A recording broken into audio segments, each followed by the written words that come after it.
करनी है परमात्मा की, ब्रह्म की और भगवान की क्यों नहीं करनी? सगुण साकार के भाव में रहते हैं ना, इसलिए ये बात बोली मैंने। तो परमात्मा सब जगह उपलब्ध है।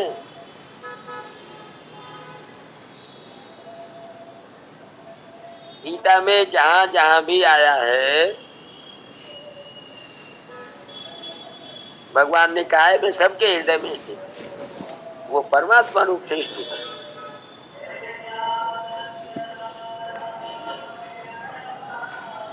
परमात्मा की प्राप्ति सबसे आसान है।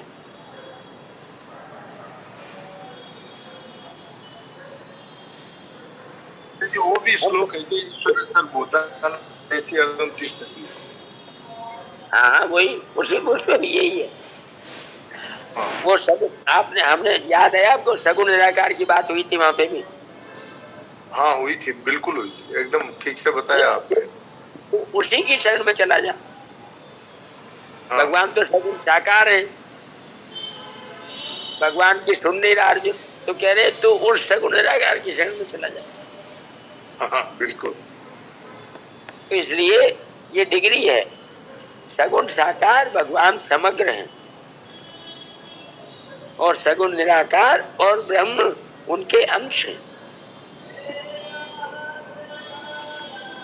भगवान हर समय सबको मिलते नहीं है।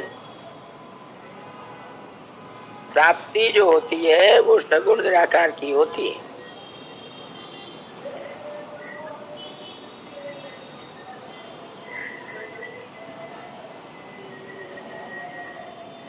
विष्णु भगवान सगुण निराकार हैं।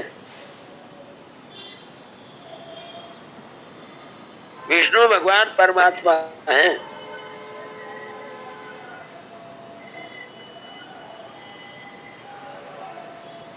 ध्यान सगुण साकार भी तो है विष्णु भगवान, सगुण साकार भी तो है। सेठ जी तो ध्यान विष्णु भगवान का ही करते थे। हाँ तो सगुण निराकार। अच्छा, भगवान देखो राम और कृष्ण जो अवतार लेके आते हैं वो सगुण साकार कहलाते हैं। ठीक है। बाकी जो भी है वो सब सगुण निराकार है, या ब्रह्म है वो निर्गुण निराकार है। वहाँ आकाश का आकार है तो सब सर्वव्यापक है वहाँ पे। तो वहाँ तो हवा में तीर मारो। अच्छा,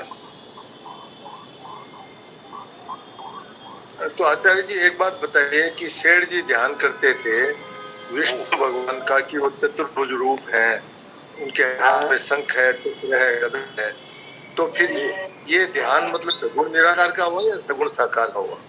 ये सगुण निराकार का है।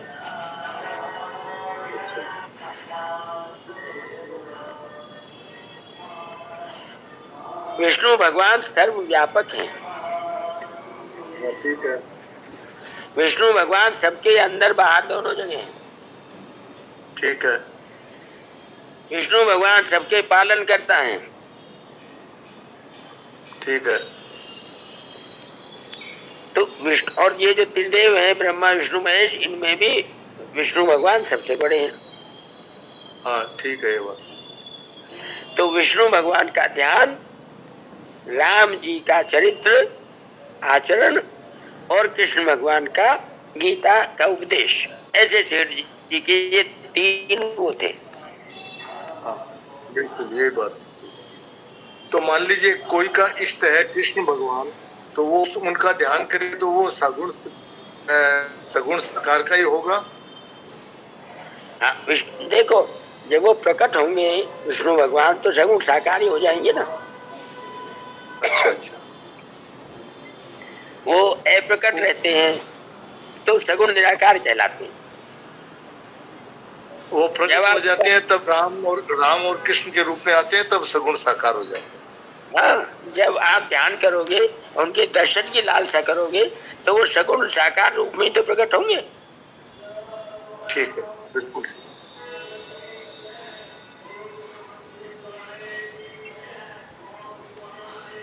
आचार्य जी एक और निवेदन करना था आपसे कि अभी जो आपने पढ़ा परिशिष्ट भाव में यहाँ सगुण ईश्वर को ब्रह्म कहने का तात्पर्य है कि ईश्वर सगुण निर्गुण साकार निराकार सब कुछ है, क्योंकि वह समग्र में सब आ जाते हैं। गीता 7वें अध्याय का 29वां और 30वां श्लोक।